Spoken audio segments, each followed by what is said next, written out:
வணக்கம். சிறகடிக்க ஆசை சீரியலில் இனி என்ன நடக்க போகுது அப்படின்னு தான் பார்க்க போகிறோம். இங்கே முத்துக்கிட்ட ரவி சொல்கிறாரு, டேய் நாளைக்கு சுருதிக்கு பிறந்தநாள், அவங்க வீட்டில் வச்சு ஃபங்க்ஷன் பெருசாக வைக்கணும்னு சொல்லி அவங்க வீட்டில் சொல்கிறாங்க. அப்படிங்கும்போது டேய் அவங்களே சொல்கிறாங்க பெருசாக வச்சிட வேண்டியதானே அப்படிங்கும்போது நீங்களாம் எப்படிடா வருவீங்க, அதான் நம்ம வீட்டிலே வச்சிடலான்னு பார்க்குறேன் அப்படிங்கும்போது அதுவும் சூப்பர் தான்டா, உன் மாமனார் மாமியாரை வர சொல்லிடு அப்படிங்கும்போது அவங்க வந்துடுவாங்க, அவங்க வந்தாங்கன்னா உனக்காகாதில்ல அப்படிங்கும்போது டேய் உன் மாமனாரும் மாமியாரும் வந்தால் எதுவுமே பேச மாட்டேன் மீனா சொல்ல வேண்டாம் அப்படின்ட்டு சொல்லும்போது ஆமாம் ரவி, நம்ம வீட்டிலே நம்ம வந்துட்டு பிறந்தநாள் கொண்டாடிடலாம். சுருதி ரொம்ப சூப்பர் பொண்ணு, கண்டிப்பாக வீட்டில் நாங்கள் டெக்கரேஷன் வேலை எங்கள் வேலை தான் இருக்கும் அப்படிங்கும்போது இல்லை நீ அதுக்கு நான் காசு தந்துடுறேன், சுருதிக்கு பண்ணக்கூடிய செலவு எல்லாமே என் கையிலேருந்து பண்ணணும்னு நினைக்கிறேன் அப்படிங்கும்போது நீங்கள் நினைக்கிறீங்க ரவி, இங்கே கேக்கு மற்ற இதெல்லாம் வாங்கிக்கோங்க, நான் வந்து சுருதியோட அக்காவா நான் வந்து அதை ஃப்ரீயாக பண்ணணும்னு நினைக்கிறேன் அப்படிங்கும்போது தேங்க்ஸ் மீனா, உண்மையிலே கூட பிறந்த அக்கா கூட எவ்வளோ பாசம் காட்டுவாங்களான்னு தெரியாது, என் மேலே எவ்வளோ பாசம் வச்சுருக்கீங்க, எனக்கு பிடிச்சதானதை சமைச்சு தரீங்க, என் மேலே ரொம்பவே பாசமாக இருக்கீங்க, நான் ஒரு ஏதாவது தெரியாமல் பண்ணிட்டாலும் கூட அதை இப்படி பண்ணக்கூடாதுன்னு சொல்கிறீங்க, இப்படி நீங்கள் இருக்கிற வீட்டில் நான் இருக்க ரொம்ப கொடுத்து வச்சுருக்கணும்.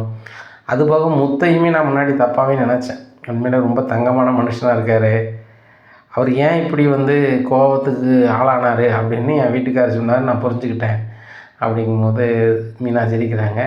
சரி ஸ்ருதி, நாங்கள் வந்து உங்களுக்கு வந்து தேவையானதான் வாங்கிட்டு வரோம், நாளைக்கு பிறந்தநாள்னு சொல்லிட்டீங்க, டெக்கரேஷன் வேலையும் பார்க்கணும், அது போக உங்களுக்கு என்னது பிடிக்குமோ அது கண்டிப்பாக நாங்கள் கிஃப்டாக தருவோம் அப்படின்ட்டு இருக்கும்போது ரோகிணி வராங்க. என்ன ஸ்ருதி நாளைக்கு உங்கள் பிறந்தநாளா அப்படிங்கிறாங்க. ஆமாம் ரோகிணி, என் பிறந்தநாள், ஆனால் அந்த பிறந்தநாளை நீங்களும் ஆண்டியும் பேச மாட்டீங்க, ரொம்ப கஷ்டமாக இருக்கும், எங்கள் அம்மாட்ட வீட்டில் நடந்து எதையுமே நான் என்ன செய்யலை சொல்லலை, அப்படி இருக்கும்போது ரோகிணி இங்கே அது தெரியாத மாதிரி காட்டிக்கணும், எப்படி ஆண்டிகிட்ட சொல்லி புரிய வைக்கணும்னு தெரியல, ஏன்னா எங்கள் அம்மா பேசுறியாமல் பேசிட்டாங்கன்னா இந்த வீட்டில் கண்டிப்பாக அங்கிளோட மனசு கஷ்டப்படும், வயசான காலத்தில் அவங்களுக்கு நம்ம நிம்மதி தானே கொடுக்கணும் அப்படிங்கும்போது இந்த ஆண்டி வந்து கண்டிப்பாக வந்து அந்த ஃபங்க்ஷனில் நம்மளை வந்து நினச்சிவாங்க, என்னத்தையாவது சொல்லுவாங்க, நம்மளுக்கும் சங்கடமாக இருக்கும், பேசாமல் அந்த ஃபங்க்ஷனோடு நம்ம எங்கேயாவது போயிடலாம் அப்படின்னு சொல்லிட்டு நினைக்காங்க.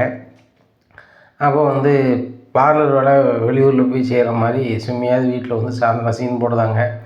ஏன்னா சுருதியோட பிறந்தநாள் ஃபங்க்ஷனுக்கு நம்ம இருந்தோம்னா கண்டிப்பாக வந்து இந்த ஆன்ட்டி வந்து ஒரு மாதிரி நடத்துவாங்க, நடக்கும்போது கண்டிப்பாக சுருதியோட அம்மாவுக்கு புரிஞ்சிடும், கேட்டால் ரோகிணி வெளியில் போயிருக்கான்னு சொல்லி அவங்க சொல்லிப்பாங்க, நம்ம அப்படி செஞ்சிட வேண்டியதான் அப்படின்னு சொல்லிட்டு ரோகிணி வந்து சுருதியோட அம்மாவுக்கு கால் பண்ணுறாங்க. ஆன்ட்டி நாளைக்கு சுருதிக்கு பிறந்தநாள் நான் இருக்க தான் செய்யணும், ஆனால் எனக்கு தெரிஞ்சவங்க சினிமாவில் ஹீரோயினாக ஆக்ட் பண்ணுறாங்க, அவங்களுக்கு நான் தான் வந்து மேக்கப் போடணும் அப்படின்னு சொல்லிட்டாங்க, ரொம்ப வேண்டியவங்க, அதனால் நான் ஹைதராபாத் வரைக்கும் போயிடுவேன், நாளைக்கு வர முடியாது ஆண்டி அப்படிங்கும்போது என்னம்மா நீங்கள்லாம் ஒரே வீட்டில் இருக்கீங்க, இருக்க வேண்டாமா, நாங்கள் எங்கள் வீட்டில் பிறந்தநாளை பெருசாக வைக்கணும்னு சொன்னோம், மாப்பிள்ளை தான் சுருதிக்கெல்லாம் கல்யாணம் நிச்சயதார்த்தத்தை எங்கள் வீட்டில் வச்சு நாங்கள் பண்ணுறோம், நீங்கள் கண்டிப்பாக வரணும்னு சொல்லிட்டாங்க, நீ வந்திருந்தால் நல்லா இருக்குமாம்மா, நீ வசதியான வீட்டில் உள்ள பிள்ளை, நீனு இருந்தானே என் மாமனுக்கு நீ கத்தாக இருக்கும்ல அப்படிங்கும்போது இல்லை ஆண்டி எனக்கு தவிர்க்க முடியாத சூழ்நிலை தான் வரலை, அதை நான் சொல்லி புரிய வச்சுட்டேன் சுருதிக்கு அப்படிங்கிறாங்க. சரிம்மா அப்படின்னு சொல்லி ஃபோனை வச்சிடுறாங்க. இப்படியா இருக்குது இந்த சூழ்நிலையில் சுருதிக்கு கால் பண்ணி உனக்கு எவ்வளோ அடி வேணும் ஏது வேணும் ஃபங்க்ஷனை எப்படி ஏற்பாடு பண்ணுறீங்க, நம்ம சொந்தக்காரங்களாம் சொல்லணும்ல அப்படிங்கும்போது மம்மி யாருக்கு நீ சொல்ல வேண்டாம், எங்கள் வீட்டு ஆட்கள் நீங்கள் வாங்க அவ்வளோதான் அப்படிங்கும்போது என்னடி நினச்சிட்ருக்க, உனக்கு பிறந்தநாள்னு சொல்லிட்டு நம்ம சொக்காரங்கலேருந்து எல்லாருக்குமே தெரியும், எல்லாருமே கண்டிப்பாக வந்து நம்ம பெரிய ஃபங்க்ஷன் வைப்போம், கண்டிப்பாக நம்ம வீட்டுக்கு கூப்பிடுவாங்கன்னு நினச்சிட்ருப்பாங்க, அப்படி இருக்கும்போது நீ சின்னதாக பண்ண நல்லாவே இருக்காது, வீட்டுக்கு வா ஒரு 5 லட்ச ரூபா தரேன், கொஞ்சம் பரவாயில்லாமல் பண்ணு அப்படிங்க. மம்மி எங்களுடைய பட்ஜெட்டு 10,000 ரூபாய்க்குள்ளே செலவு பண்ணுறது தான், எங்கள் வீட்டில் இருக்கிறாங்க, நீங்கள் வருவீங்க, பிரியாணி கேக்கு டெக்கரேஷன் வேலையும் மீனா ஃப்ரீயாக பார்த்துக்கிறேன்னு சொல்லிட்டாங்க அப்படிங்கும்போது என்னடி நினச்சிட்ருக்க, அந்த மீனை அதுக்கிட்டே உனக்கு ஃப்ரீயாக வேலை செஞ்சு தரணும், நம்ம என்ன ஒன்றுமில்லாமையாக இருக்கும், மீனா வந்து ஒரு சாதாரண பூக்கட்டை வீட்டில் உள்ள பிள்ளை, நீ எவ்வளோ பெரிய கோடீஸ்வரன் அம்மாவா, உங்கள் அப்பா எவ்வளோ பெரிய அதிகாரி, நீ எப்படி பேசிகிட்டு இருக்க அப்படிங்கும்போது மம்மி நான் பெரிய அதிகாரி பொண்ணு இல்லையோ இந்த வீட்டில் நான் ஒரு மருமவா என்ன அப்படிங்கும்போது அதே வீட்டில் தானடி ரோகிணின்னு இருக்கா, அவள் எவ்வளோ பெரிய பணக்காரி, அவளாம் இப்படி பண்ணுவாடி, அவங்க வீட்டில் வெளியில் இருக்காங்க இல்லைன்னா எந்த மாதிரி பண்ணுவாங்க அவள் பிறந்தநாள்லாம் அப்படிங்கும்போது மம்மி நீ வேறு மம்மி சும்மா அவங்களும் சாதாரண நாள் தான் அப்படிங்கும்போது என்னடி சொல்கிற அப்படிங்கிறாங்க. ஆமாம் மம்மி அப்படின்னு சொல்லி சுருதி வந்து உளறிடுறாங்க. ரோகிணி பற்றிய கதையை பூரா சொன்னோன்னே, ஓ இவ்வளோ நடந்திருக்கா, ஏன் ஸ்ருதி இதெல்லாம் நீ சொல்லவே இல்லை என்கிட்ட அப்படிங்கிறாங்க. மம்மி உனக்கு வேறு வேலை இல்லை, வீட்டில் எல்லா வேலையுமே வேலை செய்கிறவங்க பார்த்துக்குறாங்க. நீ இதை கேட்டால் என்ன செஞ்சிருப்ப, உடனே வீட்டுக்கு வந்து எங்கள் மாமியார் வீட்டில் வந்து நீ வந்து படம் போட்டுட்ருப்ப, அது நல்லா இருக்காது. அதனால தான் மம்மி நான் சொல்லலை. இதையுமே நான் எதுக்கு சொல்கிறேன்னா, வாய் தவறி தான் வந்துருச்சு. இதெல்லாம் வீட்டில் வந்து கேட்டுறாத மம்மி, நாளைக்கு நல்லா இருப்ப அப்படிங்கிறாங்க. நான் ஏன்டி கேட்க போகிறேன், எனக்கு ஒரு வேலை இல்லையா அப்படிங்கிறாங்க. ஓ இதுதான் அந்த ரோகிணி ஃபோன் பண்ணி கண்டிப்பாக இந்த விஷயம் எனக்கு தெரிய வந்துட்டுனா ஏதாவது இந்த விஜயா பேசுவா, விஜயா பேசாமல் இருக்கும் நம்ம கண்டுபிடிச்சிட்டோம் நினச்சாலாம். ரைட்டு, விஜயாவை குமைக்கிறதுக்கும் அண்ணாமலையை குமைக்கிறதுக்கும் கண்டிப்பாக நம்மளுக்கு ஒரு நியூஸ் கிடச்சிக்கிடுச்சு அப்படின்னு நினைக்காங்க. அப்போ வாசு வந்துட்டு சொல்கிறாங்க, ஏங்க அந்த ரோகிணி பிள்ளை இருக்குல்ல அப்படிங்கிறாங்க. அம்மா பெரிய கொடி சொரியாமல, மலேசியாவில் எப்போ பயங்கரமான பிஸ்னஸ் பண்ணாமல, கொடிக்கணக்கான சொத்து இருக்காமல, சொல்லியிருக்கியே சொல்லு அப்படிங்கிறாங்க. ஏங்க அப்படின்னு ஒன்றே கிடையாதான், மலேசியா இருக்குது, மலேசியாவில் ஆட்கள் இருக்காங்க. ஆனால் அந்த ரோகிணிக்கு யாரும் இல்லையா, ரோகிணி வந்து ஒன்றும் இல்லாதவளா, என்ன சொல்கிற அப்படிங்கிறாங்க. எப்போ மலேசியாவில் பெரிய பணக்காரங்க நீ தானே சொன்ன அப்படிங்கிறாங்க. நான் சொல்லலைங்க, அந்த ரோகிணி விஜயா குடும்பத்தை ஏமாற்றி அந்த குடும்பத்தில் கல்யாணம் முடிச்சிருக்கான். இப்போ எல்லா விஷயமும் தெரிய வந்துட்டான். மாமான்னு ஒரு ஆளை நடிக்க கூப்பிட்டு வந்திருக்கா, அவரை கண்டுபிடிச்சிட்டாங்களா அந்த முத்து மீனாகும் அப்படிங்கும்போது, ரைட்டு நாளைக்கு பிறந்தநாள் இருக்குது, அப்போ இதை வச்சே சமாளிச்சிடலாமே என்ன. சரி ரைட்டு, ஒன்றும் பிரச்சனை இல்லை. நீ விஜயாவை எந்த அளவுக்கு தரமட்டமாக பேச முடியுமோ பேசு. நான் அண்ணாமலை குடும்பத்தை பேசுனேன், பேசும்போது கண்டிப்பாக அந்த முத்து என் சட்டையை ஏதாவது பிடிப்பான். பிடிக்கும்போது இப்படி மீண்டும் மீண்டும் அசிங்கப்படுத்த அந்த குடும்பத்தில் வந்து நீ இருக்கணுமா ஸ்ருதி அப்படின்னு சொல்லி நம்ம வீட்டுக்கு கொண்டு வந்துடுவோம் அப்படிங்கிறாங்க. ஏங்க கண்டிப்பாக இதை நம்ம பெரிய லெவலில் கொண்டு போகணுங்க, பண்ணணுங்க, நம்ம சொந்தக்காரங்களை பூரா கூப்பிடுவோம் அப்படின்னு இவங்க சொந்தக்காரங்களை பூரா கூப்பிடுதாங்க. ஸ்ருதி சொன்னது வந்து நீங்கள் மட்டும் வாங்க அப்படின்னு சொல்லிட்டு, ஆனால் வாசுதேவன் எல்லா சொந்தக்காரங்களும் கூப்பிடுதாங்க. ஏன்னா அந்த குடும்பத்தில் உள்ளவங்கெல்லாம் அதாவது ஸ்ருதியோட சித்தி மாமா எல்லாத்தையும் கூப்பிட்டா ஸ்ருதி சொன்னால் கேட்பாள அப்படின்னு சொல்லிட்டு எல்லாரையும் வர சொல்லிடுறாங்க. இங்கே மறுநாள் பிறந்தநாள் வருது. ரோகிணி வந்து அவங்க ஃப்ரெண்டு வீட்டில் போய் இருந்துக்கிறாங்க, வித்யா வீட்டில் போய் இருந்துக்கிறாங்க. அங்கே இருந்துட்டு ஹைதராபாத்துங்கிறாங்க. இங்கே எல்லாருமே வந்துடுறாங்க. ரோகிணி எங்கே போனால் எது போனான்னே மனோஜுக்கு தெரியல. விஜயாக்கிட்ட மீனா சொல்கிறாங்க, அவங்களுக்கு ஹைதராபாத் போயிட்டாங்க அவங்க வேலையா அப்படிங்கும். இதை கூட சொல்லிட்டு போக மாட்டாளோ அப்படிங்கும்போது, நீங்கள் இவங்கள்ட்ட பேச மாட்டீங்களா அத்தை, அதனால தான் என்கிட்ட சொன்னாங்க அப்படிங்கிறாங்க. அதுவும் நல்லது தான் அப்படின்னு சொல்லி மனசு நினச்சிக்கிறாங்க. இங்கே பிறந்தநாளுக்கு ஒருத்தராக வந்துட்டுருக்கோம். ஸ்ருதி அப்பாவும் ஸ்ருதியோட அம்மா வந்துடுறாங்க. வாங்க சமந்தி உட்காருங்க அப்படின்னு சொல்லி விஜயா சொல்கிறாங்க. அண்ணாமலை வாங்க அப்படின்னு கேட்குறாங்க. இப்படி இருக்கும்போது ஸ்ருதியோட சொந்தக்காரங்க ஃபுல்லும் வராங்க. அதனால் ஸ்ருதி வாங்க வாங்க அப்படிங்கிறாங்க. இல்லை எனக்கு பிறந்தநாள் அவங்ககிட்ட சொல்லவே இல்லையா அப்படிங்கிறாங்க போது, ஸ்ருதி உன்னோட பிறந்தநாளாக ஒவ்வொரு வருஷமும் நாங்கள் கொண்டாடிக்கிட்டு தான் இருப்போம், ஏன்னா வாழ்த்திக்கிட்டு தான் இருப்போம். இந்த வாட்டி நேரில் வாங்கன்னு சொல்லிட்டு சொன்னாங்க. அதனால தான் இப்போ வெளியிலேருந்தே வந்திருக்கோம் வச்சுட்டு எல்லாம் சொன்னாங்க. மம்மி நீ தான் சொன்னேன் அம்மா அப்படிங்கிறாங்க. நான் தான் அவங்கள்ட்ட சொன்னோம் மம்மி சிம்பிளாக பண்ணிடலான்னு சொல்லிட்டு அப்படிங்கும்போது, அப்போ உங்கள் பிறந்தநாள் ஃபங்க்ஷன் நாங்களாம் வரக்கூடாதா அப்படிங்கிறோம். அப்படி சொல்லலை, உங்களை ஏன் கஷ்டத்தை கொண்டு பண்ணணும்னு சொல்லி தான் அப்படிங்கிறாங்க. சரி எல்லோரும் வந்துட்டாங்களா, கேக் கட் பண்ணுவோமா அப்படிங்கிறாங்க. சரி வாங்க அப்படின்னு சொல்லி கேக் கட் பண்ணுறாங்க. உடனே ரோகிணி எங்கே சம்மந்தி அப்படின்னு சொல்லி விஜயாட்ட கேட்காங்க. இல்லை ரோகிணி வந்து வெளில போயிருக்காங்க அப்படிங்கிறாங்க. ஓ எங்கே அவங்க ஊருக்கே போயிட்டாங்களா, மலேசியாவுக்கே போயிட்டாங்களா, அவங்க அப்பா பேசிட்டாங்களா சம்மந்தி, அவங்க பெரிய பணக்காரங்கள்ல ஏன்னா மலேசியாலே அப்படிங்கும்போது கேட்குறாங்க போது விஜயா முகம் ஒரு மாதிரி போகுது. என்ன சம்மந்தி முகம் ஒரு மாதிரி போகுது, இந்த வீட்டுக்கு வந்ததே பெரிய கோடீஸ்வரி ரோகிணி தான் மருமகா அப்படின்லாம் சொல்லிட்டு இருப்பீங்க, இப்போ ஒன்றுமே பேச மாட்டேறீங்க. இல்லை ஹைதராபாத் வரைக்கும் போயிருக்கா, பார்லர் வேலை ஒரு நடிகை வந்து ஒரு சினிமாவில் ஹீரோயினாக நடிக்காங்களாம், அதில் வந்து அவங்க மேக்கப் பண்ணணுமா அப்படிங்கிறாங்க. செவந்தி இதுவும் புருடாதானா அப்படிங்கிறாங்க. என்ன இப்படி சொல்கிறீங்க அப்படிங்கிறாங்க. பிறகு ரோகிணி பெரிய பணக்காரியே இல்லை, ஒன்றும் இல்லாதவனு எல்லா விஷயங்களும் தெரிஞ்சு போச்சு, என் அம்மாவை சொல்லிட்டா அப்படிங்கும்போது, மம்மி நீ சும்மா அப்படிங்கிறாங்க. சொல்லத்தாண்டி செய்யணும், எல்லாருக்கும் தெரியட்டும், என் பொண்ணை ஏமாற்றி பணக்கார பொண்ணை ஏமாற்றி இந்த அண்ணாமலை குடும்பம் கல்யாணம் முடிச்சுட்டு வந்து இருக்குது. இந்த குடும்பத்தில் ஒரு பணக்கார மருமகன்னு சொல்லி இவங்கெல்லாம் ஏமாற்றிட்டு வந்திருக்காங்க. நீங்கள் ஒருத்தவங்களை ஏமாற்றினீங்கன்னா இன்னொருத்தவங்க உங்களை ஏமாத்தானே செய்வாங்க அப்படிங்கும்போது முத்து சொல்கிறார், ஏங்க பிறந்தநாள் வந்திருக்கீங்க, நீங்கள் பழக்குறளோட அம்மாவும் அப்பாவும் அந்த மரியாதை கொடுங்க. அப்படியே உனக்கெல்லாம் என்னடா மரியாதை அப்படின்ட்டு இருக்கும். மீனா சொல்கிறாங்க, ஏங்க வேண்டாம் விட்டுருங்க, மாமா இருக்கிறாங்க, மாமா மனசு சங்கடப்படக்கூடாது அப்படிங்கும்போது அண்ணாமலை வாசுதேவன் சொல்கிறாங்க, இங்கே பாருங்கள் வாசுதேவன் சார், உங்கள் மகாவுடைய பிறந்தநாள் வந்திருக்கீங்க, அதை மட்டும் பேசுங்க அப்படிங்கும்போது அண்ணாமலை பணக்காரி சொல்லி ஏமாத்திட்டா, அதை என் பொண்டாட்டி சொல்லி காமிக்க, அது உங்களுக்கு பிடிக்கலையா, நீங்களும் ஏமாத்துக்காரங்க தானே. இந்த குடும்பத்தில் என் மகன் வந்து கல்யாணம் முடிச்சிருக்கேன், எனக்கு ரொம்ப அசிங்கமாகவும் வெக்கமாகவும் இருக்குது அப்படி இப்படிங்கும்போது சொந்தக்காரங்க பூரா சுற்றிட்டு சொல்கிறாங்க. இப்படி ஏமாத்துக்கார குடும்பத்தில் நம்ம இருக்க வேண்டாமா? பேசாமல் உங்கள் அப்பா வீட்டில் போய் இருக்கலாம். அவர் எவ்வளோ பெரிய கோடீஸ்வரர். நம்ம சொந்தம் பார்த்தோம்னா எல்லோரும் பெரிய பணக்காரங்க. இவ்வளோ சின்ன வீட்டில் யாருமே இல்லை.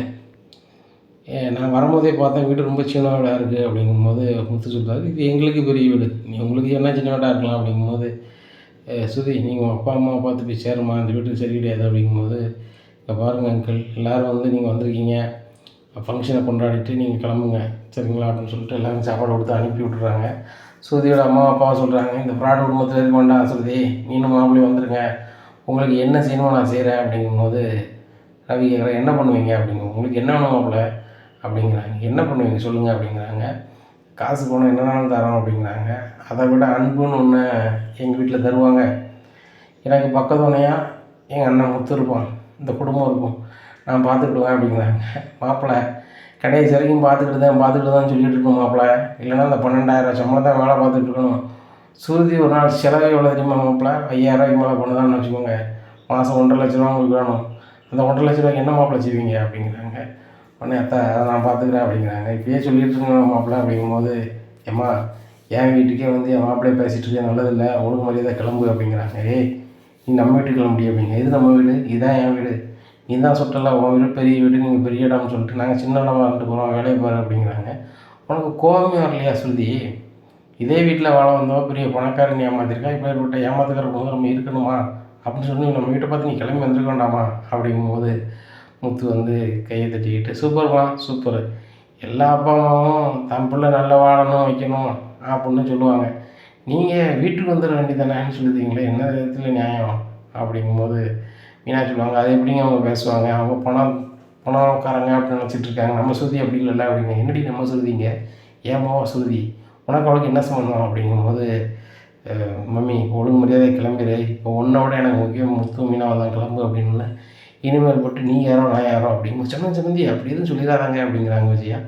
உடனே ஏன் அப்படி பேசுகிற அப்படின்னு சொல்லிட்டு அண்ணாமலை கேட்குறாங்க, ஏங்க நீங்கள் சும்மா இருங்க, உங்களுக்கு விவரம் தெரியாது சம்மந்தி, நீங்கள் கோவத்தில் உங்கள் சொத்து பற்ற எதையும் வந்து யாருக்கும் கொடுத்துடாதீங்க, உங்களுக்கு இருக்குது ஒரே பொண்ணு, நீங்கள் வளர்க்கும் போதே ரொம்ப செல்லம் கொடுத்து வளர்த்துருக்கீங்க, அதனால தான் அவளுக்கு யார்கிட்ட எப்படி பேசணும் எதுக்கு பேசணும்னு தெரியல, நீங்கள் எதுவும் கோபப்படாதாங்க சம்மந்தி, கோவப்பட்டு சொத்துக்கத்தை யாரும் எழுதி வச்சிடாதாங்க அப்படிங்கிறாங்க. இவங்க கோபமாக வீட்டுக்கு போயிடுறாங்க. வீட்டில் போய் தான் நம்ம என்னத்தை பேசினாலும் சுருதி வந்து மனமான மாட்டேங்கள், என்ன பண்ணுறது அப்படிங்கிறாங்க. ஒன்றும் புரியலைங்க, பேசாமல் சுருதி புருஷன் வேலை பார்க்குற ஹோட்டல் நம்ம வாங்கிடுவோமாங்க, வாங்கிட்டு நம்ம ஹோட்டலில் அவர்கிட்டே கையில் கொடுத்துருவோமா அப்படிங்கும்போது, நம்ம வேணா அந்த கடையில் வேலை பார்ப்பாரா, அதுக்கும் இவங்க தான் பண்ணிக்கிட்டு இருப்பார், பிழைக்க தெரில. அண்ணாமலை குடும்பத்தில் எல்லோரும் ஏமாத்துக்காங்கன்னு நினச்சேன், ஆனால் இந்த ஒரு பையன் நல்ல பையலாக இருக்கான், இவன் எப்படியாவது கையில் எடுத்து நம்ம கையில் வச்சுக்கலாம்னு பார்த்தா கேட்க மாட்டானே, இப்போவும் இந்த முத்து மீனா பேச்சு கேட்டுக்கிட்டுலாம் ஆடிக்கிட்டு இருக்காங்க அப்படிங்கும்போது, ஏங்க இதுக்கு ஏதாவது வழி பண்ணுங்க அப்படிங்கும்போது, என்ன பண்ணலாம் அப்படிங்கும்போது, விஜயா வச்சு தாங்க பண்ணணும், விஜயா பண்ணோன்னா தான் வாயை பிழப்பாங்களே, நம்ம தாங்க ஏதாவது பண்ணணும், பண்ணி இந்த சொத்தை பூரா வந்து வெளியில் எழுதி வைக்க போகிறோம், வேறு யாருக்கா கொடுக்க போகிறோம், உங்கள் கையில் பேசுகிற மாதிரி விஜயாட்ட பேசினா கண்டிப்பாக அவங்ககிட்ட எழுதுனாலும் கொண்டு வந்துடுவாங்க. ஸ்ருதிக்கு தான் அந்த சொத்து சேரணும், ரவிக்கு தான் சேரணும்னு நினைப்பாங்க அந்த விஜயா, அதனால் அதை மாதிரி பண்ணணுங்க அப்படிங்கும்போது, இன்றைக்கி வேண்டாம் விஜயா, இன்றைக்கி அவங்க ரொம்ப இதாக இருப்பாங்க, நாளை பொண்ணை பேசு அப்படிங்கிறாங்க. சரி ரைட்டு அப்படிங்கிறாங்க. அங்கே பிறந்தனால முத்து மீனா ரொம்ப ஏற்பாடு பண்ணி ரொம்ப சூப்பராக பக்கத்து வீட்டுக்காரங்களாம் வர சொல்லி வயசானவங்க நிறைய பேர் வாழ்த்துறாங்க. வாழ்த்தும் போது எல்லாருக்குமே வந்து ஒரு 10-20 பேருக்கு துணிமணி எடுத்து வச்சுருக்காரு முத்து, ஸ்ருதி கையால் கொடுக்க வைக்காங்க. இதை பார்த்துட்டு அவங்க வந்து ரொம்பவே வாழ்த்துறாங்க ஸ்ருதியை. ஸ்ருதிக்கு ரொம்ப சந்தோஷம், கேட்குறாங்க, வயிறார சாப்பாடு கொடுத்து அவங்க வந்து அவங்களுக்கு துணியும் கொடுத்து என்னை ஆசீர்வதிக்க வச்சிட்டிங்க, எனக்கு ரொம்ப மனநிறைவாக இருக்குது, எங்கள் அப்பா அம்மா இந்த பிறந்தநாளில் வந்து என்னை வந்து மனசை தான் கஷ்டப்படுத்துனாங்க, ஆனால் என் மனசை கூற வச்சிட்டிங்க அப்படின்னு சொல்லி மீனாவுக்கு ரொம்ப நன்றி தெரிவிக்காங்க, முத்துக்கும் தெரிவிக்காங்க. இந்த பிறந்தநாள் முடிஞ்சிருது, மறுநாள் ஆயிடுது. ரோகிணி வெளியிலேருந்து அந்த மாதிரி சீனை போட்டு வீட்டில் வந்து இருந்துடுறாங்க. அப்போ ரோகிணி நீங்கள் நேற்று வந்திருந்தீங்கன்னா ரொம்ப சூப்பராக இருந்திருக்கும் அப்படிங்கிறாங்க. உடனே ரோகிணி நினைக்காங்க, நல்ல வேலை நான் வரலை, வீட்டுக்கு நான் வந்திருந்தேன்னா அவ்வளோதான், உங்கள் அம்மா என்ன வச்சு செஞ்சுருப்பாங்க, என்ன சுற்றி சொல்லுங்கள் அப்படிங்கிறாங்க. மீனாவும் முத்தும் அவ்வளோ அசத்திட்டாங்க, டெக்கரேஷன் எல்லாம் பயங்கரமாக இருந்துச்சு, அது போக எனக்கு கிஃப்ட் கொடுக்கன்னு சொல்லியிருந்தாங்கள்ல, பயங்கரமாக பண்ணிட்டாங்க, ஒரு 20 பெரியவங்க இருக்கும், அவங்கள வர சொல்லி அவங்களுக்கு சாப்பாடு கொடுத்து அவங்களுக்கு துணிமணி கொடுத்து என்னை அவ்வளோ வரையும் வாழ்த்த வச்சுட்டாங்க. இவ்வளோ வயசானவங்க இவ்வளோ பண்பாக வாழ்த்ததை நான் பார்க்கல, ரொம்ப மனதுக்கு நிறைவாக இருந்துச்சு, நான் வந்து மீனாவை எங்கள் அக்கான்னு சொல்லுவேன். எங்கள் கூட பிறந்த அக்காளாவே ஆகிட்டாங்க. எனக்கு ரொம்ப சந்தோஷம் அப்படின்னு மீனாவை மறுபடியும் இந்த ரோகிணி முன்னாடி உயர்த்தி பேசையில் ரோகிணிக்கு தாங்கவே முடியல. நான் ஒன்றும் இல்லாதவனு இந்த ஆண்டிக்கு தெரிஞ்சு போச்சு. என் பேச்சுக்கால் பிடிக்க மாட்டேங்குது. என்னை பார்த்தாலே பேச மாட்டுறாங்க. மனோஜை என் கூட பேசக்கூடாதுன்னு சொல்கிறாங்க. எங்களை 2 பேரையும் வைக்கணும்னு நினைக்கிறாங்க. இந்த மாதிரிலாம் இருக்குது. இப்படி இருக்கும்போது இந்த மீனாவும் இந்த சுருதியும் ஒன்றா சேர்ந்துக்கிட்டு ரொம்ப அலும்பு பண்ணுறாங்க. இனிமேலும் இவங்க 2 பேரையும் ஒன்றா சேர்க்க வச்சா சரியே வராது. இந்த மீனாவும் முத்தும் இந்த வீட்டில் இருக்கிறதே பிடிக்கல. ஏதோ ஒரு வகையில் இந்த சுருதியும் மீனாவும் பேசுகிறத பேச விடாமல் ஆக்கணும். இந்த முத்து மீனாவும் இந்த வீட்டிலே இருக்கக்கூடாது. எதையாவது பண்ணணும். அந்த ஆன்ட்டி நம்ம இப்போ என்ன சொன்னாலும் அது கேட்காது. அப்போ ஆன்ட்டிக்கிட்ட நம்ம சொல்ல முடியாது. நம்ம செயலில் தான் ஏதாவது இருக்கணும். ஆனால் நம்மகிட்ட செய்கிறது நம்ம தான் செஞ்சேன்னு தெரியக்கூடாது அப்படின்னு நினைக்காங்க. அப்போ என்ன தான் பண்ணலாம் அப்படின்னு சொல்லி ரொம்பவே யோசிக்காங்க. இப்போ வயிறு வேறு பசிக்கு ஆன்ட்டி இல்லை, நம்ம பேசாமல் மீனாக்கிட்ட சமைச்சு கேட்போமா அப்படின்னு சொல்லிட்டு மீனா அப்படிங்கிறாங்க. என்ன ரோகிணி அப்படிங்கிறாங்க.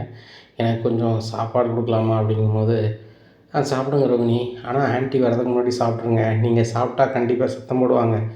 நீங்கள் தானே சமைச்சு சாப்பிடணும்னு சொல்லுவாங்க அப்படிங்கும்போது இந்த மீனெல்லாம் இப்படி என்ன பேசுகிற அளவுக்கு ஆயிடுச்சு அப்படின்னு சொல்லிட்டு வேறு வழியே இல்லாமல் சாப்பிட்டுட்டு ரெஸ்ட் எடுக்காங்க. அப்போது மனோஜ் வீட்டுக்கு வர. மனோஜ் என்ன மதியம் வந்திருக்கீங்க, சாப்பிட்றீங்களா, சாப்பாடு வச்சு தரட்டுமா அப்படிங்கும்போது எதுவும் தேவையில்லை அப்படின்னு சொல்லி இவரே வந்து டைனிங் டேபிளில் போய் சாப்பிட்றாரு. சாப்பிட்டு முடிச்சுட்டு தண்ணி குடிக்காமல் வைக்கிட்டு இருக்கும்போது முத்துக்கு வந்து தண்ணி கொடுக்காரு. டே தண்ணி வச்சு சாப்பிட்றா, சரி சாப்பாடு கொண்டு போய் வேண்டியதானே அப்படிங்கும்போது உன் பொண்டாட்டி எனக்கு எப்படி சாப்பாடு வச்சு தருவா அப்படிங்கும்போது நீனே ஒரு டிஃபன் பாக்ஸில் வச்சு கொண்டு போக வேண்டியதானே அப்படிங்கும்போது அம்மா தான் எனக்கு வச்சு கொடுப்பாங்க முன்னாடி, இப்போ அம்மா நேரத்தோட அங்கே நடனப்பள்ளிக்கு போயிருந்தாங்க அப்படிங்கும்போது டே அம்மா நடனப்பள்ளிக்கு போகல, அம்மா ஃப்ரெண்டுக்கு வீட்டில் ஃபங்க்ஷனாக அங்கே போயிருக்காங்க அப்படிங்கிறாங்க. அம்மா என்கிட்ட சொல்லவே இல்லையே அப்படிங்கிறாங்க. டே அவங்களுக்கு இங்கே ஏதாவது பர்சனல் வேலை இருக்கும், அதனால் சொல்லாமல் வந்திருப்பாங்க. சரி சாப்பிடு, உன் பொண்டாட்டிட்டு பேசுடா, உங்கள் அம்மா பேசக்கூடாது அப்படிங்கிறதுக்காக நீ பேசாமல் இருந்தால் நல்லது இல்லைடா. அம்மா சொல்லுது எல்லாமே நீ கேட்க தான், ஆனால் இந்த விஷயத்துலையும் கேட்கணுமா, நீ வேணும்னு தானே அண்ணி வந்து போய் சொல்லியிருக்காங்க அப்படிங்கும்போது என்னடா அண்ணின்னு சொல்கிற அப்படிங்கிறாங்க. அந்த பாரதம்மா நிறைய போய் சொல்லிச்சு, திருநெல்வேலி வேலை பண்ணுச்சு. நீங்கள் பண்ணதெல்லாம் பார்க்கும்போது அது பண்ணது சாதாரண விஷயந்தான் எனக்கு நினைக்க தோணுது. நீ வேணும்னு தானே போய் சொல்லியிருக்காங்க, மறுபடியும் ஏன் நீ கோவப்பட்டுருக்க அப்படிங்கும்போது இல்லை நான் அம்மா பேசிதான் கேட்பேன் அப்படிங்கும்போது அப்போ என்ன பண்ணு அப்படிங்கிறாங்க. அண்ணாமலை வந்துடுறாங்க. அண்ணாமலைக்கு முத்து சாப்பாடு கொடுக்குறாங்க. மீனா அங்கே பூ கட்டிகிட்ருக்காங்க. இருமா அப்படின்றாங்க.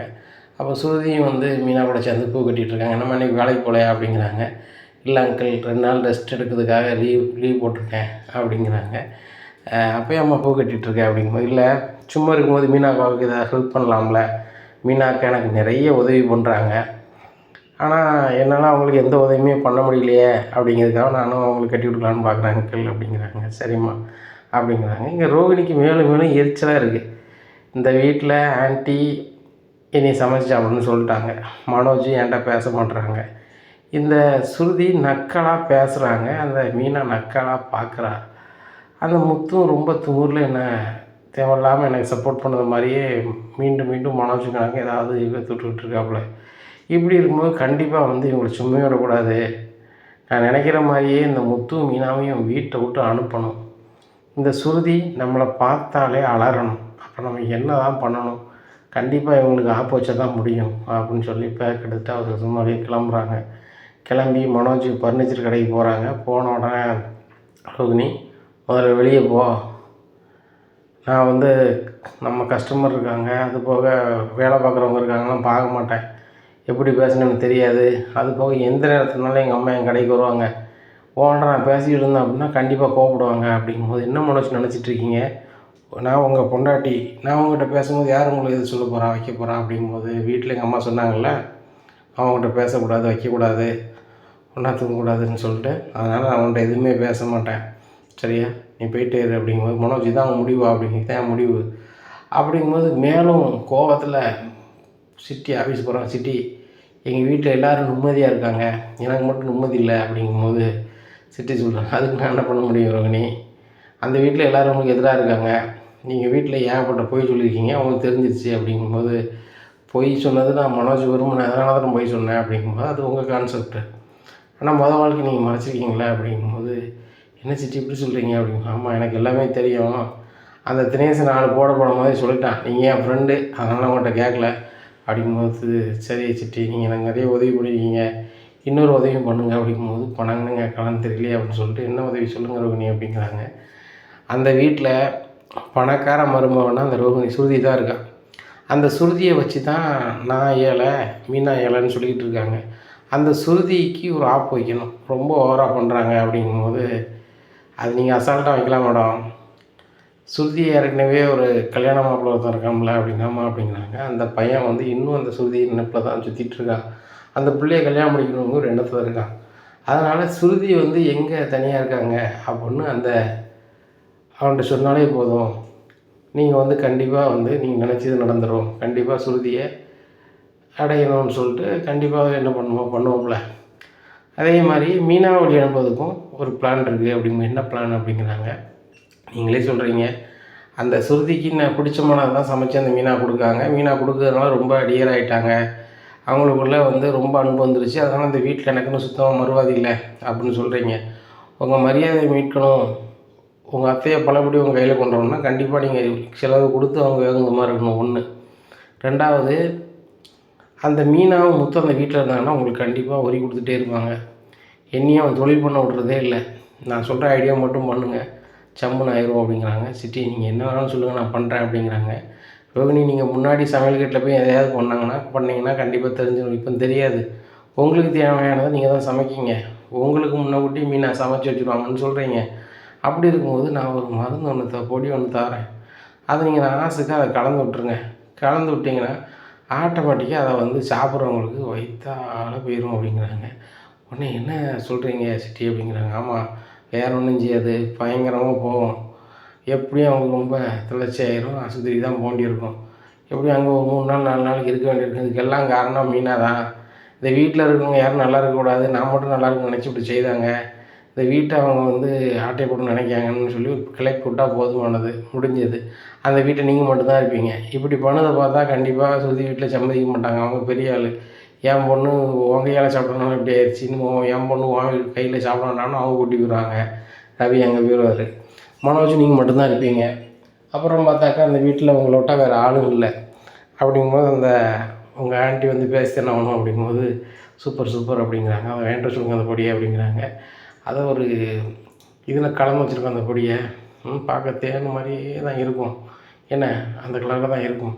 அதை கொண்டு போங்க, கொண்டு போய் நைஸாக சாப்பாட்டில் கலந்துருங்க, வாடை எதுவும் வராது. அவங்க சாப்பிட்டாங்கன்னா முடிஞ்சது, சீன் ஓவர் அப்படிங்கிறாங்க. அப்படியா அப்படிங்கிறாங்க. ஆமாம் அப்படிங்கிறாங்க. அந்த அளவுக்கு லூசுன்னு பேசி அதை வேண்ட சொல்லுதாங்க. வந்து இந்த ரெண்டு கொடுக்குங்க, வேறு எதுவும் ஆகாதில்ல அப்படிங்கிறாங்க. ஒன்றும் ஆகாது, அப்படி ஆனாலும் பொறுப்பு யார், மீனா தானே, நீங்கள் உங்களுக்கு தேவையான சமைச்சு தூர கொண்டு போயிருங்க, இல்லை நான் சமைச்சதை எடுத்து போயிட்டேன், நீ இது சமைச்சது மீனா தானே அப்படின்னு தானே வரும் அப்படிங்கும்போது, கரெக்டு சிட்டி, ஒரே கல்லில் 2 மாங்காய் அப்படிம்பாங்க, அதே மாதிரி ஆகிப்போச்சு அப்படின்னு சொல்லி சிரிச்சுக்கிட்டே வீட்டுக்கு போகிறாங்க. ரோகிணி நைட்டு அவங்க சாப்பிட வேண்டியதுக்கு தனியாக சமைச்ச மாதிரி சீனை போட்டுட்ருக்காங்க. மீனா அதுக்கு முன்னாடி சமைச்சு வச்சிடுறாங்க. அப்போ சிட்டி சொன்ன மாதிரியே அதை வந்து பொடியாக கலந்து வச்சிடுறாங்க. கலந்து வச்சுட்டு ஒன்றுதே அது மாதிரி இருந்துடுறாங்க. இங்கே எல்லாருமே சாப்பிட்றாங்க, மீனாவை தவிர மீதி எல்லாருமே சாப்பிட்றாங்க, முத்து உட்பட எல்லோரும் சாப்பிட்றாங்க. சாப்பிட்டுட்டு எல்லாருக்கும் பயங்கரமாக வயிற்றால போகுது. அங்கே மனோஜ்லேருந்து எல்லாருமே பயங்கரமாக போகுது. எல்லாருக்கும் முடியலங்கும்போது ரோகிணி தான் இவங்களுக்கு எல்லாத்துக்கும் ஹெல்ப் பண்ணது மாதிரி வண்டி வர சொல்லி எல்லோரையும் ஆஸ்பத்திரி கூட்டி போகிறாங்க. அங்கே போய் பார்க்கும்போது சொல்லுதாங்க, சாப்பாட்டில் இப்படி பிரச்சனை அப்படின்னு சொல்லும்போது, மீனா தான் அதுக்கெல்லாம் காரணம்னு சொல்லி விஜயா சொல்கிறாங்க. அத்தை எனக்கு எப்படி தெரியும் அப்படிங்கும்போது, இல்லைங்க நம்ம எல்லாரையுமே பிடிக்கல அப்படிங்கும்போது, சரி நம்ம எல்லாரையும் பிடிக்கல, நீ சொல்லுற மாதிரியே வச்சுக்குவோம் அப்படிங்கிறாரு நம்மள. அப்போ முத்துக்கு எப்படி கொடுப்பா அப்படிங்கும்போது, இல்லைங்க முத்துலேருந்து எல்லாரையுமே பாடாப்படுத்துறது தான் அவனோட நோக்கம் அப்படிங்கும்போது, ஸ்ருதியோட அம்மா அப்பா வந்துடுறாங்க. என் பொண்ணுக்கு மட்டும் ஏதாவது ஆச்சு மீனா உன்னை சும்மா மாட்டேன் அப்படிங்கிறாங்க. நான் என்னங்க செய்வேன், நான் எல்லோரும் சாப்பாட்டு பண்ணி வச்சேன் அப்படிங்கிறான். அதான் சொல்லுதாங்களேங்க, மற்ற வச்சு சொல்லுதாங்களே, சாப்பாடு தான் பிரச்சனைன்னு சொல்லிட்டு, நீங்கள் தான் ஏதோ பண்ணியிருக்கீங்க வச்சுருக்கீங்க, உங்களை விட மாட்டேன் முத்து மீனாவையும் அப்படிங்கும்போது, என் வீட்டுக்காருக்கே முடியல, எல்லோரும் முடியலன்னு இருக்கேன், நீங்கள் வேறு தேவையில்லாமல் சொல்லாதீங்க அப்படிங்கும்போது ரோகிணி சொல்கிறாங்க, நீங்கள் தானே மீனா பண்ணீங்க, நீங்கள் தான் பண்ணியிருப்பீங்க, எல்லோரும் நல்லா இருக்கவங்களுக்கு பிடிக்கல, உங்கள் வீட்டுக்காரும் உங்களை எனக்கு ஏசிருப்பார், கோவத்தில் பண்ணுறீங்க அப்படி தானே அப்படிங்கும்போது, மீனா முடிக்காங்க. என்ன ரோகிணி இப்படி பேசுகிறீங்க, நீங்கள் நின்று பார்த்த மாதிரி பேசுகிறீங்க அப்படிங்கும்போது, இல்லை நீங்கள் தான் பண்ணியிருக்கீங்க, நான் உங்கள் சாப்பாடாக சாப்பிடல, ஒன்றும் ஆகலை அப்படிங்கிறதுனால எல்லாரையும் கொண்டு இங்கே சேர்க்க முடிஞ்சிச்சு, நீங்கள் வந்து இப்படி பண்ணியிருக்கீங்க அப்படிங்கும்போது மீனா ரொம்பவே அழுகுறாங்க. சுருதி இனிமேலும் இந்த வீட்டில் இருக்கணுமா, நீ தேவையே இல்லை, நீ நல்லா இருக்கணும்டி, பிறந்தநாள் கொண்டாடிட்டு 2, 3 நாளில் உனக்கு எப்படின்னா எங்களால் எப்படி தாங்க முடியும், நீ பேசாமல் நம்ம வீட்டுக்கு வந்துடு அப்படிங்கும். மம்மி இதெல்லாம் ஒன்றும் இல்லை, எல்லோரும் நடக்கிறது தான் விடு அப்படிங்கும்போது, அந்த மீனாவை தான் அக்கா, மீனா எனக்கு பிடிச்சதான் சமைச்சு தருவாங்க, பிடிச்சதான் சமைச்சு தருவாங்கன்னு சொல்லுவேன். ஒரு நாளைக்கு 50 வாட்டி சொல்லுவேன். இப்போ பாரு, அந்த மீனா வந்து உனக்கு பிடிச்சதில்ல என்னத்தையே போட்டு கொடுத்தால அப்படிங்கும்போது, அம்மா மம்மி வாய்க்கு வந்தெல்லாம் பேசாத அப்படிங்கும்போது, நம்ம பேச தான் செய்வேன், மீனை உன்னை சும்மா விட மாட்டேன் அப்படின்னு சொல்லி சேதனை போய் பெடிஷன் கொடுத்துட்றாங்க. இங்கே எல்லாரையும் விசாரிக்கும் போது விஜயாவும் நினைக்காங்க, இந்த முத்து மீனாவும் இந்த வீட்டை விட்டு அனுப்பணும்னா இதுதான் நல்ல வழி அப்படின்னு சொல்லி மீனா அவ்வளோ இது என்ன கொடுக்க முடியுமோ பதில் அப்புறம் கொடுக்காங்க. கடைசியில் சுருதிட்டு தான் கேட்காங்க. கேட்கும்போது இல்லைங்க, நான் தான் புதுசாக சமைச்சு பார்க்கணுன்னு சொல்லிட்டு ஒரு இது பண்ணேன், கடைசியில் இப்படி ஆயிடுச்சு, மற்றபடி யார் மேலேயும் தப்பு இல்லை, நான் ஏதோ ஒன்று கூடுதலாக செதுட்டேன் போல அப்படின்னோடனே சரி ரைட்டு அப்படின்னு சொல்லிட்டு வாசுதேவன் அந்த பெட்டிஷனை வந்து ஒன்றும் செய்ய முடியாத சூழ்நிலைக்கு போயிடுது. வீட்டுக்கு போயிடுறாங்க. போனோன்னா ரோகிணி நினைக்காங்க, எவ்வளோ பிரச்சனையை கிளப்பி இந்த மீனாவை போட்டு கொடுத்தேன், ஆனால் வந்து இந்த மீனாவை காப்பாற்றுறதுக்கு சுருதி பண்ணிட்டாளே அப்படின்னு சொல்லிட்டு நேராக சுருதிட்டு போய் பேசுகிறாங்க. சுருதி நீங்கள் நல்லா இருக்கக்கூடாதுன்னு சொல்லிட்டு அந்த மீனா அப்படி பண்ணியிருக்காங்க, ஆனால் தவிர்க்க முடியாத சூழ்நிலையில் முத்து சாப்பிட்ருக்காரு, அதுதான் நடந்திருக்கு, மற்றபடி எல்லாரையும் வந்து கஷ்டப்படுத்துன்னு தான் அவங்களோட எண்ணம், அவங்கள்ட்டலாம் சரியாக பேசாதீங்க வைக்காதுங்க அப்படிங்கும்போது ரோகிணி எனக்கு டவுட் என்னமோ உங்கள் மேலே தான் இருக்குது அப்படிங்கிறாங்க. என்ன ஸ்ருதி இப்படி பேசுகிறீங்க அப்படிங்கிறாங்க. பிறகு அந்த மீனா சமைக்கும்போது எதுவுமே ஆகலை, ஏன்னா பக்கத்தில் நான் தான் இருந்தேன், மீனா சமைச்சிட்டு இருக்கும்போதே நீங்கள் வந்துட்டீங்க, நாங்கள் 2 பேருமே உள்ளே வந்துட்டோம், அதுக்கப்புறம் எல்லோரும் சாப்பிடும்போது எப்படின்னா நீங்கள் தானே போனீங்க அப்படிங்கும்போது ஸ்ருதி நீங்கள் என்ன சொல்கிறீங்களா அப்படிங்கிறாங்க. நான் உங்களை தான் சொல்கிறேன் அப்படிங்கும்போது ஸ்ருதி நீங்கள் வாய்க்கு வந்தெல்லாம் பேசாதீங்க அப்படிங்கிறாங்க. இங்கே பாருங்கள் ரோஹிணி, எங்களை எல்லாரையும் கொண்டு ஆஸ்பத்திரியில் சேர்த்தீங்க அப்படிங்கிறதுக்காக நான் உங்களை பார்க்கல, நீங்கள் எல்லாமே பிளான் பண்ணி பண்ண மாதிரி தெரியுது அப்படிங்கிறாங்க. ஸ்ருதி எதை வச்சு சொல்கிறீங்க அப்படிங்கிறாங்க. நீங்கள் வந்து சிட்டி ஆஃபீஸ் போயிருக்கீங்க, அது எல்லாமே எங்களுக்கு ஆள் சொல்லிட்டு அப்படிங்கிறாங்க. ஆள் சொல்லிச்சா அப்படிங்கிறாங்க. சிட்டி ஆஃபீஸுக்கு போனால் நான் சிட்டியில் பணம் வாங்கியிருக்கேன், அதுக்கு வந்து நான் திருப்பி கொடுக்க போனேன் அப்படிங்கிறாங்க. சரி உங்களுக்கு இப்போ வேலை இல்லை, எப்படி பணம் வந்துச்சு அப்படிங்கும்போது நான் தான் சொன்னேன், ஹைதராபாத்துக்கு போனால் ஒரு நடிகைக்கு வந்து நான் பார்லர் வேலை பார்த்தேன்னு சொல்லிட்டு அப்படிங்கிறாங்க. ரோகிணி வித்யா எல்லாத்தையும் சொல்லிட்டாங்க, நீங்கள் ரோகிணிகிட்ட நல்லா பேசுங்க, ரோகிணி வந்து உங்கள் முன்னாடி வர்றதுக்கே ஒரு மாதிரி ஆகிறாங்க, இங்கே பணக்காரங்க அவங்க 700 நினைக்காங்க, நேற்று போனால் என் வீட்டில் தான் இருந்தாங்கன்னு சொல்லிட்டாங்க, என் பிறந்தநாள் அன்றைக்கி நீங்கள் கரெக்டாக அங்கே தான் இருந்தாங்கன்னு சொல்லிட்டாங்க, சரியா நீங்கள் வாய்க்கு வந்தாலும் சொல்லாதீங்க அப்படிங்கும்போது விஜயா வராங்க. என்னடி ஸ்ருதி பிறந்தநாளுக்கு நீ எங்கே இருந்த அப்படிங்கிறாங்க. ஆண்டி அது நான் ஹைதராபாத்தில் தான் இருந்தேன் அப்படிங்கிறாங்க. ஹைதராபாத் வந்து வித்யா வீடு மெட்ராஸில் இருக்கல, அங்கே தான் இருக்கோம் அப்படிங்கிறாங்க. ஆண்டி ஆண்டி அப்படிங்க, என்னடி பொய் சொல்லிட்டு அழுது, வாயில் வரதெல்லாமே ஃப்ராடு தான் அப்படிங்கும்போது, இல்லை ஆண்டி நான் வந்தேன்னா கண்டிப்பாக ஸ்ருதியோட அம்மா கேட்பாங்க, நீ பணக்காரன்னு சொல்லி ஏமாற்றிட்டு இருந்தியா, ஒன்றுமில்லாத ஓட்டாண்டியா, அதுபோக என் பொண்ணு இந்த குடும்பத்துலேருந்து வாழ்ந்துருக்கும்போது எனத்தையாவது என்னை மனசு கஷ்டப்படுற அளவுக்கு சொல்லுவாங்க, அதுதான் வரல அப்படிங்கிறாங்க. அதுதான் வரலையா, வேறு எதுவும் காரணமா அப்படிங்கிறாங்க. ஆண்டி ஆண்டி விடுங்க, இப்போ வந்து எல்லோரும் ஆஸ்பத்திரி போய்ட்டு வருங்க, அது வேறு அப்படின்னு சொல்லிட்டு எல்லோரும் ரெஸ்ட் எடுக்காங்க. இங்கே ரோகிணின்னு வச்சா சரி வராது அப்படின்னு சொல்லிட்டு அண்ணாமலைகிட்ட சொல்லுவாங்க. ஏங்க இந்த ரோகிணியோட செயல்பாடு தாங்க சரியில்லை அப்படிங்கும்போது, என்ன சரி அப்படி சொல்லுது அப்படிங்கிறாங்க. இல்லைங்க மீனா சமைப்பா வைப்பா தூள் பேச்சு பேசுவாதான், ஆனால் சாப்பாட்டில் எதுவுமே பண்ண மாட்டா, கடைசியாக வந்து சுற்றி சொன்ன மாதிரி ரோகிணி தான் சமைச்சிருக்கா, ரோகிணி இந்த வீட்டில் யாருமே நல்லா இருக்கக்கூடாதுன்னு நினைக்கிறேன் அப்படிங்கும்போது விஜயா அவன் நம்ம வீட்டுக்கு வாழ அந்த பிள்ளை அப்படி நினைக்காது, ரோகிணி நீ எதுவும் நினைக்காம போமா அப்படிங்கிறாங்க. நல்ல வேளை நம்ம இந்த விஷயத்தில் மாட்டலை, மீனாவை மாட்டி விட்டோம் அப்படின்னு சொல்லிட்டு இருக்கும்போது மீனாவுக்கு ரொம்பவே மனசு கஷ்டமாக இருக்குது. இந்த ரோகிணி நம்ம சமைச்ச பொருள் ஏதோ பண்ணிட்டாங்களா அப்படின்னு சொல்லிட்டு யோசிக்கும் போது முத்து சொல்கிறாரு, அந்த பார்லர் தான் பண்ண வாய்ப்பு இருக்குது, ஏற்கனவே நீனும் சுருதியும் பேச சுத்தமாக பிடிக்கல, அதனால தான் இது பண்ணுற மாதிரி தெரியுது அப்படிங்கும்போது நானும் அப்படி தாங்க நினைக்கிறேன், ஆனால் அவங்ககிட்ட வந்து நம்ம நினச்சதை கேட்க முடியாது, அது போக நான் பண்ணலைன்னு சொல்லுவாங்க. இப்போ சுருதியோட அம்மா வந்து சுருதி எப்படியும் வீட்டுக்கு கூட்டி போகணுன்னு நினைக்காங்க, ஆனால் சுருதி இந்த வீட்டை விட்டு போக விருப்பம் இல்லைங்க. இப்பேற்பட்ட சுருதிக்கு நம்ம எப்படிங்க இருக்கணும் அப்படிங்கும்போது, நம்மளால் முடிஞ்சது அந்த பிள்ளைங்க நன்மை தான் செய்வோம். ரவியும் சுருதியும் கஷ்டப்படுறாங்க நம்ம வீட்டில் நினைக்காங்களா, இல்லை அவங்கள மேலே கஷ்டப்படுத்தி பார்க்காங்களான்னு தெரியல. நம்ம 2 பேருக்குமே தெரிஞ்ச மேனேஜர்கிட்ட போய் நம்ம பேசுவோம், ரவிக்கு எப்படியாவது ஒரு லோன் ஏதாவது ரெடி பண்ணி கொடுக்க சொல்லுவோம், கொடுத்தாங்கன்னா கண்டிப்பாக அவன் ரெஸ்டாரண்ட் ஏதாவது வச்சுருவான். அவங்க என்ன பணம் கொடுத்து இவனை பெரிய ஆள் ஆக்குறது, என் தம்பியை ரவியை நம்மளே பெரிய ஆள் ஆக்கிடுவோம் அப்படிங்கிறாங்க. அதுவும் சரிதாங்க, வாங்க அப்படின்னு சொல்லி ஒரு மேனேஜர்கிட்ட பேசுகிறாங்க. அப்போ ரவியும் சுருதியும் கூப்பிட்டு வாங்க பேசுவோம் அப்படிங்கும்போது 2 பேர்ட்டையும் பேசுகிறாங்க. அப்போ ஏம்மா நீ பொறுப்பேற்றுக்கா வீட்டுக்காரி, நான் பணம் கொடுத்துருந்தேன், அதுவும் முத்து மீனாவா செய்கிறேன் அப்படிங்கிறாங்க. சரி எது சார் வேணும் அப்படிங்கிறாங்க. ஒன்றும் வேண்டாம், முத்து மீனா சொன்னால் போதும் நான் தாரேன், நாளைக்கு 10 மணிக்கு வாங்க, 11 மணிக்கு பணத்தை கையில் வாங்கிக்கோங்க, நல்ல மாதிரி தொழில் பண்ணுங்கள், மாதம் மாதம் கட்டிடுங்க அப்படிங்கும்போது சரி சார் அப்படிங்கிறாங்க. நான் முத்துமீனாக நம்புகிறேன், நீங்கள் நம்பிக்கையாக அதை கட்டி தொழில் ஆரம்பிங்க அப்படிங்கிறாங்க. ரொம்ப நன்றி அப்படின்னு சொல்லிட்டு போகிறாங்க. மறுநாள் காலையிலே பணத்தை வாங்கிட்டு அண்ணாமலைகிட்ட கொடுத்து ஆசீர்வாதம் வாங்குறாங்க. இனியும் நடக்கும் அப்படிங்கிறத பொறுத்து வந்து பார்க்கலாம். நம்ம சேனலை நீங்கள் மறக்காமல் லைக் அண்ட் சப்ஸ்கிரைப் பண்ணுங்கள். நன்றி, வணக்கம்.